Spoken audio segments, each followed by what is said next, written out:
Hello दोस्तों, welcome back our YouTube channel ubiquitous study. कैसे हैं आप सभी लोग? उम्मीद करते हैं कि आप लोग अच्छे होंगे। तो दोस्तों, आज हम लोग सामान्य हिंदी का जो वर्णमाला क्लास है उसका हम लोग तीसरा और अंतिम क्लास करेंगे। ये दोस्तों हमारा जो है सामान्य हिंदी का जो वर्णमाला क्लास है यह अंतिम क्लास है, तीसरा क्लास है। इसके पहले दोस्तों 2 क्लास हो चुके हैं, तो यदि आप लोग उसको अभी तक नहीं किए हैं तो ज़रूर कर लीजिए, क्योंकि दोस्तों ये हमारा जो है लास्ट क्लास है। इसके बाद हम लोग जो है वर्णमाला से संबंधित प्रैक्टिस सेट करेंगे, और वो जो प्रैक्टिस सेट होगा वह हमारे जो है आने वाले एग्ज़ाम के लिए, जैसे जो है यूपी कांस्टेबल हुआ या फिर यूपी SSC का जो एग्ज़ाम होता है, जैसे जूनियर ऑफिस असिस्टेंट हुआ, लेखपाल हुआ, ये सब सारी, और दोस्तों वीडियो जो एग्ज़ाम होता है उसमें दोस्तों, और जिसमें भी हिंदी पूछी जाती है वो सब में दोस्तों यह जो है वीडियो बहुत ही इंपॉर्टेंट है, इसलिए आप लोग जो है ज़रूर कर लीजिएगा। और दोस्तों इसको आप लोग कर लीजिए, और दोस्तों इसके बाद जो है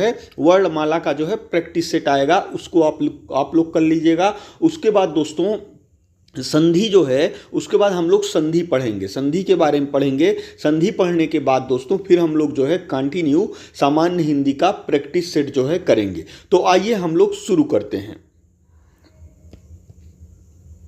वर्णों का वर्गीकरण। ये दोस्तों वर्णों का वर्गीकरण दिया गया है, तो आपके एग्जाम में पूछ सकता है कि वर्ण जो है कितने प्रकार के होते हैं। तो दोस्तों हम लोग जो है घोषत्व के आधार पे अगर हम लोग देखें, घोषत्व के आधार पर वर्ण जो है 2 प्रकार के होते हैं। कौन कौन से होते हैं? अघोष वर्ण और घोष वर्ण। इसको भी आप लोग ध्यान से पढ़िएगा, ये हमारे एग्जाम में पूछा जाता है। तो इसकी जो परिभाषा भी पूछी जाती है, तो इसकी जो परिभाषा है वह है, जिन व्यंजनों के उच्चारण में स्वर तंत्र में कंपन नहीं होता है, क्या कंपन नहीं होता है, उन्हें अघोष व्यंजन कहते हैं। और वो अघोष व्यंजन कौन कौन से होते हैं? तो इसमें हम लोग देखेंगे हर वर्ग का पहला, दूसरा, और जो है इसमें जो है तीनों सा आ जाएंगे। इसको आप लोग ध्यान से सुनिएगा। वर्ग का मतलब आप लोगों ने समझ लिया होगा। जैसे एक बात क्या कर रहा है, हर वर्ग का पहला, यानी कि ये दोस्तों का वर्ग है, खा वर्ग, का वर्ग है, चा वर्ग है, टोटल मिला के जो है 5 वर्ग हैं। चा वर्ग है, चा के बाद जो है टा वर्ग है, टा वर्ग है, और ता वर्ग है। उसके बाद दोस्तों पा वर्ग है, पा वर्ग है। तो इसमें क्या बात कर रहा है, हर वर्ग का पहला, यानी कि हर वर्ग, जितने भी वर्ग हैं, इसका जो है पहला क्या होगा? का होगा। पहला जो है का होगा। इसको हम लोग सारणी से समझ लेते हैं। सारणी में क्या है दोस्तों? सारणी में है, जैसे अघोष व्यंजन में क्या कह रहा है, प्रत्येक वर्ण का पहला और दूसरा। तो इसका जो है दोस्तों, अगर हम प्रत्येक जो है प्रत्येक वर्ण का, प्रत्येक वर्ग का पहला और दूसरा, यानी कि प्रत्येक वर्ग का पहला, यानी कि ये भी होगा, ये भी होगा, ये भी होगा, ये भी होगा, और ये भी होगा।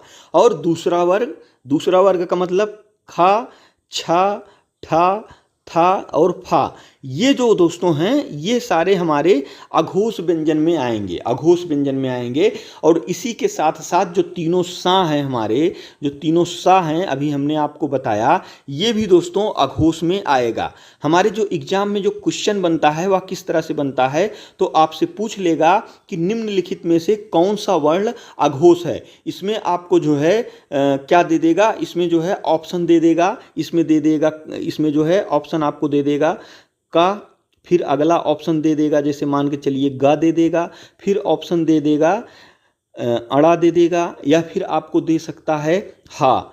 तो इसमें कौन सा उत्तर सही हो जाएगा? तो इसमें उत्तर होगा पहला वाला, यानी कि का। इसमें क्या पूछ रहा है, हर वर्ग का पहला आता है, यानी कि का आएगा। अगर इसमें दोस्तों, अगर इसमें खा आता तो भी सही होता, खा वाला भी सही होता, चूंकि इसमें दूसरा वर्ग दिया है। और अगर इसमें दोस्तों, अगर इसमें चा आता या फिर छा आता तो भी सही होता। अगर इसमें जो है टा और ठा आ जाता तो भी सही होता। अगर इसी में दोस्तों ता और था आ जाता तब भी सही होता, और इसी में अगर पा और फा आ जाता तब भी सही होता, चूंकि इसमें कहा गया है कि हर वर्ग का पहला और दूसरा जो है वर्ग जो है वह अघोष व्यंजन में आएगा। और इसी में अगर ऑप्शन में कोई सा दे देता या फिर तीनों सा दे देता तब भी वो भी जो है उत्तर सही हो जाता।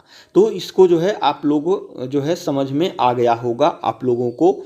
हम आगे बढ़ते हैं। अगला क्या है? अगला है सघोष। इसी को दोस्तों घोष व्यंजन भी कहते हैं। ठीक है, सघोष व्यंजन या फिर घोष व्यंजन। इसका जो परिभाषा क्या है? इसका परिभाषा है जिन व्यंजनों के उच्चारण में स्वर तंत्र में कंपन होता है उन्हें सघोष व्यंजन या फिर घोष व्यंजन कहते हैं। इसमें कौन कौन सा आ जाएगा? तो सघोष या फिर घोष व्यंजन में आ जाएगा हर वर्ग का तीसरा, चौथा, पांचवा और अंतस्थ व्यंजन साथ में हा भी। अब इसको हम लोग देखते हैं।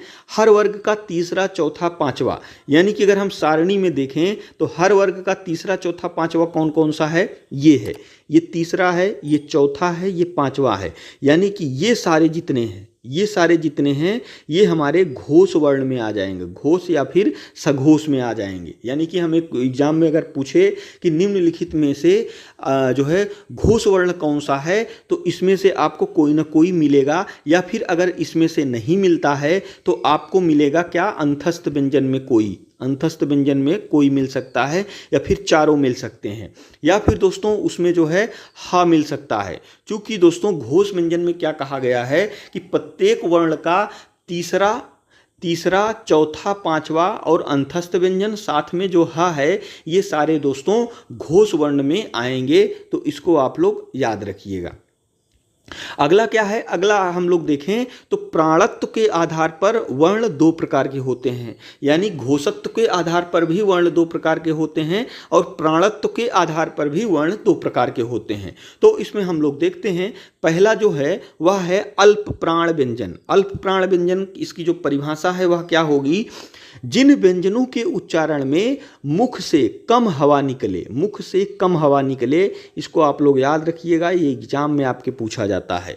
मुख से कम हवा निकले उन्हें अल्प प्राण कहते हैं। इसको आप लोग नाम से ही याद कर सकते हैं, जैसे अल्प प्राण का मतलब यहाँ जो है दोस्तों, प्राण का मतलब यहाँ जो है हवा से ले लीजिए। अल्प प्राण यानी कि कम हवा, थोड़ा हवा, तो इसका जो है इसका परिभाषा हो जाएगा। अब हम अल्प प्राण व्यंजन में कौन कौन सा आता है उसको देख लेते हैं।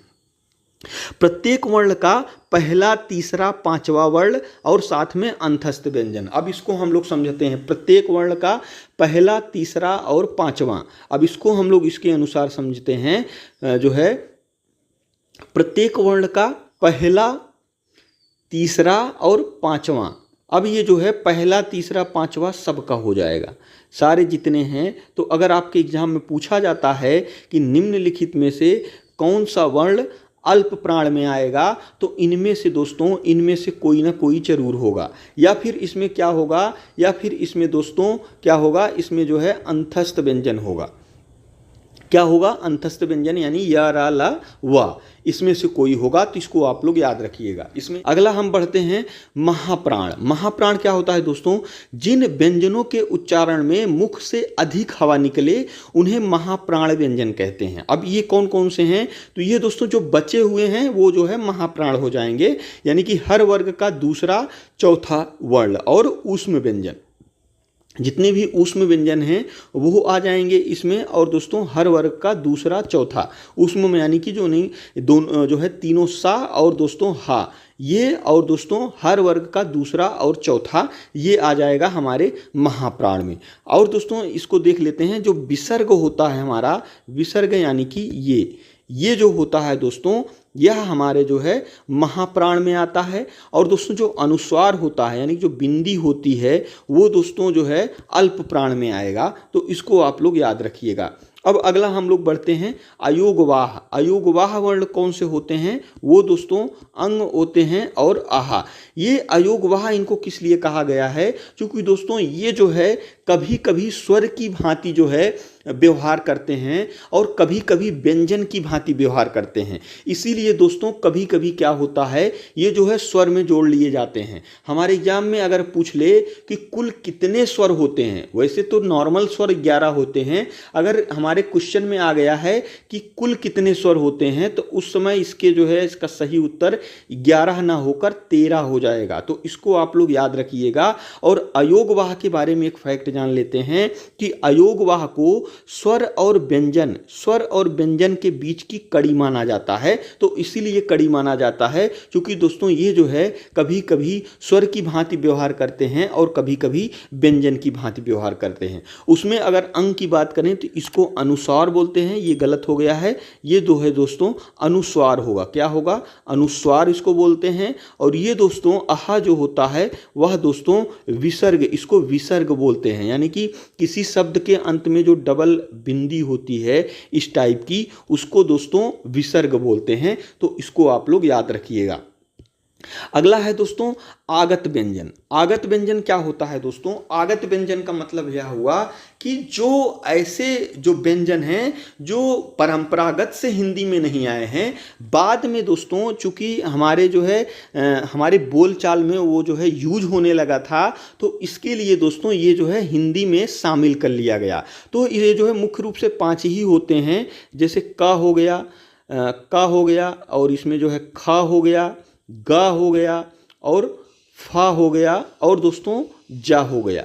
ये दोस्तों 5 प्रकार के दोस्तों आगत व्यंजन होते हैं और ये दोस्तों अरबी फारसी से लिए गए हैं। इसको आप लोग ध्यान दीजिएगा। ये जो 5 हैं वैसे तो आगत अभी और हैं, लेकिन जो अरबी फारसी से लिए गए हैं मुख्य रूप से जो दोस्तों ये 5 ही हैं। इसको इस्तेमाल कैसे किया जाता है? जैसे दोस्तों अगर हम नॉर्मल देखें तो इसको पढ़ा जाएगा गज़ल, लेकिन अगर ये जो है लग गया आगत व्यंजन जो है किसी व्यंजन के नीचे ये लगता है, तो अब ये पढ़ा जाएगा गज़ल। क्या पढ़ा जाएगा? गज़ल। तो इसको इस तरह से पढ़ा जाएगा। तो जो आगत व्यंजन होते हैं, जैसे ये व्यंजन आप देखिए, ये जो है डॉक्टर का उच्चारण करते समय यूज होता है, यानी कि जो ये वाला है ये भी एक आगत व्यंजन है। ये जो है आगत स्वर है, सॉरी ये आगत स्वर है और ये आगत व्यंजन है, इसको आप लोग ध्यान दीजिएगा। तो दोस्तों ये जो आगत स्वर है ये जो है जैसे डॉक्टर का जो है उच्चारण करना हुआ, हॉस्पिटल का हॉ, इसमें हॉ आता है ना, ये दोस्तों पूरा जो है ओ आ रहा है ना, ये दोस्तों आ रहा है। इसीलिए इसका जो है एक नया नाम दे दिया गया ओ। ये जो है हॉस्पिटल, डॉक्टर, ये सारी चीज़ें दोस्तों नई हैं। ये जो है आपको संस्कृत में देखने को नहीं मिलेंगी। तो ऐसे शब्द मतलब ऐसे स्वर या व्यंजन जो हिंदी में बाद में शामिल हुए हैं, हिंदी में जो है बाद में शामिल हुए हैं, उन्हीं को दोस्तों आगत स्वर या फिर आगत व्यंजन कहते हैं। तो इसको आप लोग याद रखिएगा।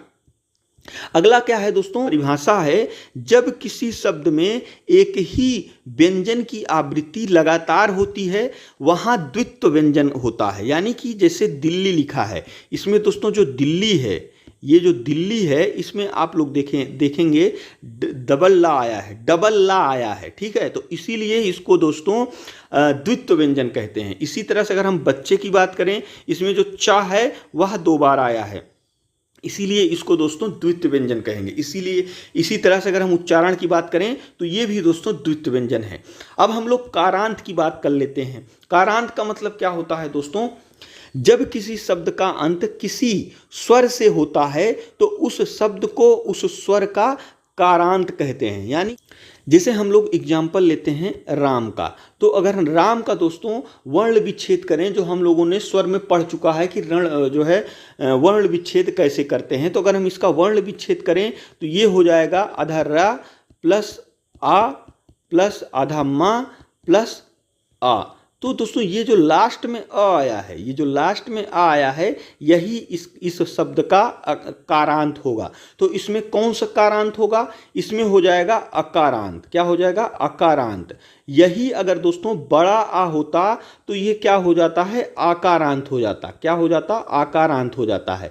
यानी कि जो किसी शब्द के लास्ट में जो भी स्वर आवे उसको जो है कारांत के आगे जोड़ देंगे, कारांत के आगे जोड़ देंगे। अब हम अगर विनीता की बात करें, विनीता में दोस्तों क्या आया है? लास्ट में बड़ा आ आया है, तो इसमें हम दोस्तों बड़ा आ जोड़ देंगे तो आकारांत हो जाएगा। इसी तरह से अगर हम हिंदुस्तानी में देखें तो लास्ट में दोस्तों बड़ी ई आई है, तो इसमें हम लोग बड़ी ई जोड़ देंगे, तो बड़ी ई जोड़ने के बाद हो जाएगा ईकारांत। क्या हो जाएगा? ईकारांत। उसी तरह से अगर छोटा ऊ आया है तो उसमें दोस्तों उकारांत हो जाएगा। इसी तरह से दोस्तों ये जो है कारांत होता है। तो आई होप कि आप लोगों को ये दोस्तों अच्छे से समझ में आ गया होगा। इसको आप लोग दोस्तों जरूर पढ़ लीजिएगा, क्योंकि इसके बाद हम लोग दोस्तों वर्णमाला का जो है प्रैक्टिस सेट करेंगे। उसके बाद दोस्तों हम लोग सीधा संधि करेंगे।